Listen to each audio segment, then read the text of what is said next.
Senhor, meu amado, bem-vindo de volta à nossa escola bíblica diária e hoje nós vamos dar início a um conjunto de vídeos explicando as festas judaicas. Foi um pedido de um dos nossos inscritos e aí então nós desenvolvemos este tema falando sobre as festas judaicas.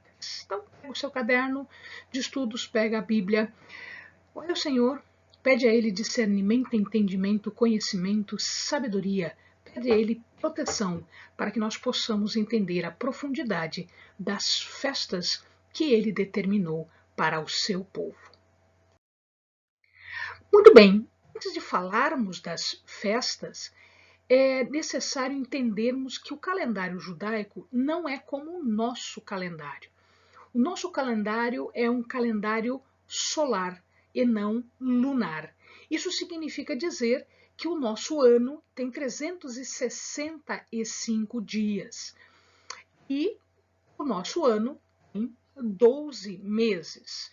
E nestes 12 meses, os 365 dias perfeitamente distribuídos, como nós conhecemos, de janeiro a dezembro.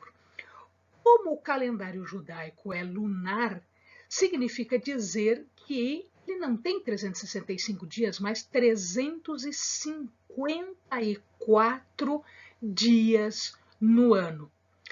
Vão faltar dias para fechar o ano, né? Conforme o nosso calendário, conforme a nossa cronologia.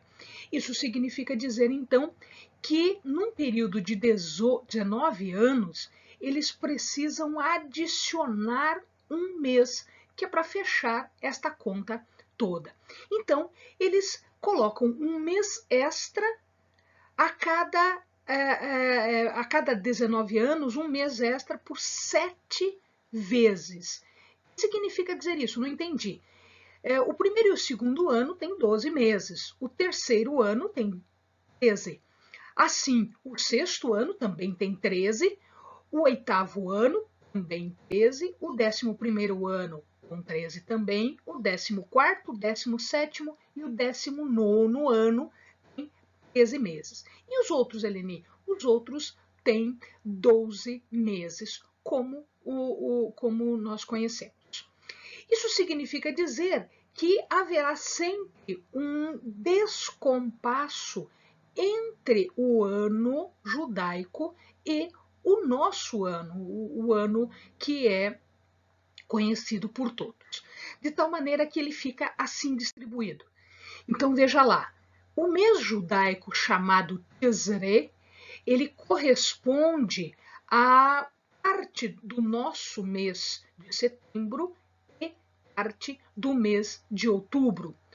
O Shesvan a outubro, novembro. Então, o que faltou ali do mês de outubro entra no mês de novembro. Um pedacinho final de novembro já é o mês de Kislev. Assim, novembro e um pedaço de dezembro. Vê, dezembro, janeiro. Sheva, janeiro, fevereiro. Adar, fevereiro, março. E é aqui que se coloca o 13º ano em alguns casos. Então, naqueles anos em que haverá 13º mês, então nós chamamos esse mês de Adar Sheni, ou o segundo Adar, é a segunda parte, que é para fechar o cômputo dos dias. Então, ele também pega o mês de fevereiro, março. Nisan, março, abril. Iyar, abril, maio.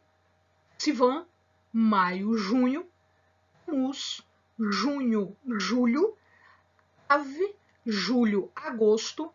E Elul, agosto, setembro, quando já inicia de novo o mês de Tisré.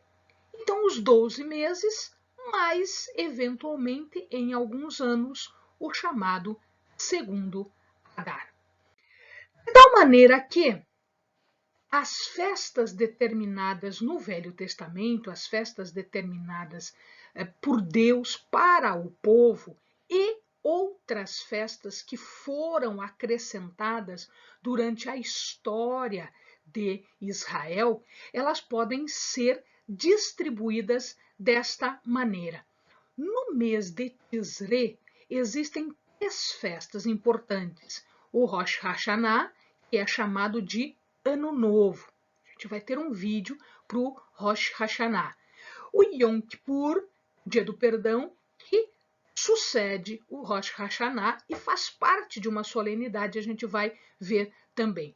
Logo em seguida, nós temos a festa dos tabernáculos, conhecida como a festa do Sukkot.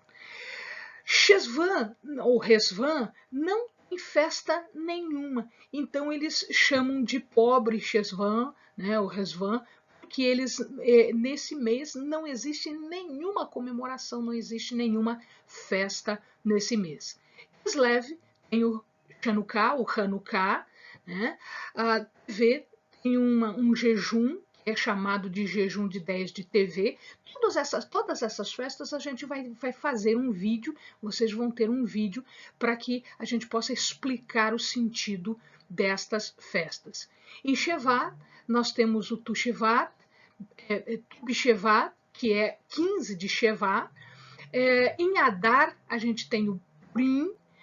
Nisan, nós temos 2 festas, o Pessah e o Yom HaShoah, que é o dia da memória do Holocausto, que comemora aí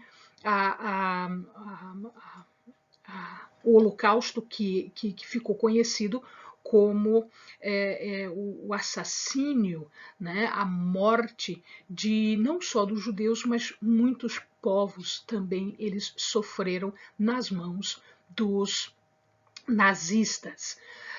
O mês de Iyar, o Yom HaTzmaut, que é a independência de Israel, o Yom Yerushalayim, que é o dia de Jerusalém. O mês de Sivan, nós vamos ter o Shavuot. No mês de Tammuz, nós temos um outro jejum, que é o jejum de 17 de Tammuz. O mês de Av, a gente vai ver mais para frente, a gente vai falar das questões relativas a este mês, é o Tisha B'Av, que é o 9 de Av, data de muitas coisas ruins para o povo de Israel. E o mês de Elul são as orações com preparação para o Ano Novo. E aí a gente tem, volta aqui, o Rosh Hashanah, que é o Ano Novo judeu. Todas essas festas nós vamos dedicar um momento especial, explicar, dizer se existe diferença entre como era feito antes e como é feito hoje. A gente vai mostrar essas diferenças e nós vamos mostrar para os amados o que significam estas festas para o povo judeu. Antes ainda de nós iniciarmos, eu preciso falar do Shabat, o sábado. O sábado é um descanso diário. Então, como o amado sabe, Deus fez o mundo em 6 dias e ele descansa de toda a sua obra no sábado. Então, esse sábado, que é o dia do descanso, ele ficou dedicado a uma recarga espiritual, uma recarga física, cuidar do nosso físico, cuidar principalmente da nossa alma.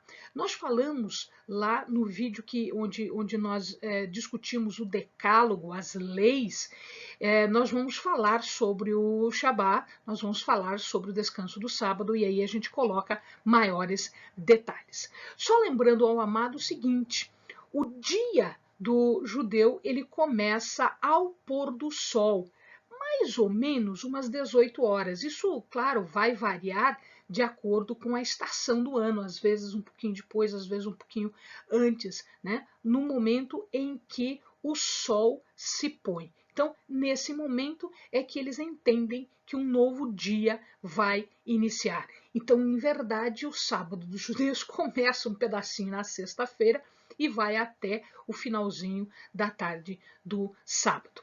Neste dia, eles recitam uma oração que é uma oração de santificação chamada de Kiddush. Essa oração é feita sobre um cálice de vinho. O vinho aqui representa a alegria, a felicidade, a comunhão com Deus. Então, neste dia, se reconhece Deus como o Criador. Partilha-se um pão que é chamado de chalá, ou chalá, né? Ele é um pão especial, é um pão trançado. E, no final, faz-se um ritual chamado de Havdalah, que é a separação, ou seja, você passou o sábado todo em comunhão com Deus e agora uma bênção de agradecimento para que você possa recomeçar a semana e possa recomeçar os teus trabalhos, os trabalhos do nosso dia a dia. Amém, amados? Bons estudos!